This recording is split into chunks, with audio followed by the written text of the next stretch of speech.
Très cher internaute, bonsoir. Bonjour depuis votre position, cela dépend de l'heure à laquelle vous me lisez. Ou bien vous me suivez. Alors je vais bien également.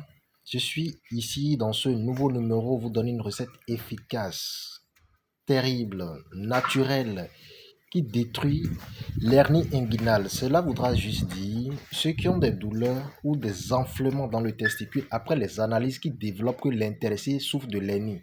Les douleurs commencent depuis le bas-ventre jusqu'au testicule de l'intéressé. Maintenant, je souligne, si votre cas est très avancé, rapprochez-vous de moi. Je suis uniquement disponible sur le plus de 129 95 55 15 27. Ok? Vous avez la voix de votre royal serviteur bien-aimé, Maître Malik. L'hernie.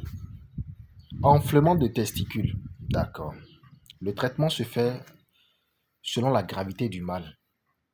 Mais il faut dire que lorsque vous pratiquez la recette, vous allez constater vous-même les changements. Votre testicule va commencer par reprendre sa forme normale si vous pratiquez ma recette. Comment vous allez faire ça? C'est avec un seul ingrédient, juste l'escargot.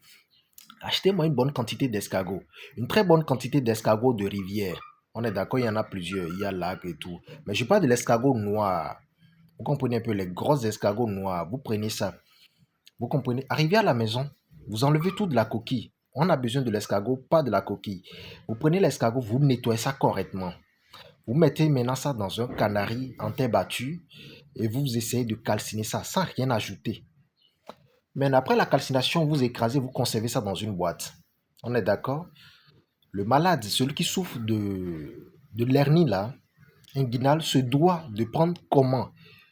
Juste une cuillerée à café dans de l'eau tiède, 2 fois par jour, les matins sans rien manger et les soirs en voulant se coucher. Vous comprenez, dans de l'eau tiède, un verre d'eau tiède. Vous mettez une cuillerée à café de 7 poudres dedans jusqu'à guérison. Lorsque vous constatez que vous vous retrouvez en pleine forme, stoppez le traitement. N'en abusez pas. On dit l'abus de toute chose est nuisible. Quand c'est bon, c'est bon.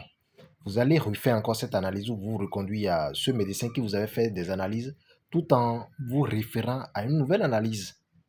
Il va vous dire que vous êtes en pleine forme. Maintenant, j'ai bien dit, cela, la durée du mal, la durée du traitement plutôt dépend de la durée de votre mal. Donc, ne soyez pas pressé. Utilisez ça successivement. Ne soyez pas fatigué de vous guérir. Ce n'est pas la manière dont le mal vient qu'il disparaît, s'il vous plaît. Ayez de la patience pour prendre soin de votre corps. D'ailleurs, il faut prendre soin de son être. Parce que le corps a besoin d'entretien. C'est comme une moto qui réclame souvent des entretiens ou une voiture. C'est comme ça. Notre corps est mobile. Prenez également soin de votre corps. Vous avez compris? Ne soyez pas pressé pour le traitement. Vous serez en pleine forme. À très bientôt. N'oubliez pas de vous abonner, de liker, de commenter également pour laisser vos commentaires. Si vous avez d'autres préoccupations, nous serons habilités à vous répondre. Portez-vous bien. Si vous avez toujours envie de lire nos enseignements, tapez juste que ce soit Facebook, Instagram et autres, YouTube, Médium Maître Malik. Vous aurez la chance de tomber sur nos enseignements. Portez-vous bien.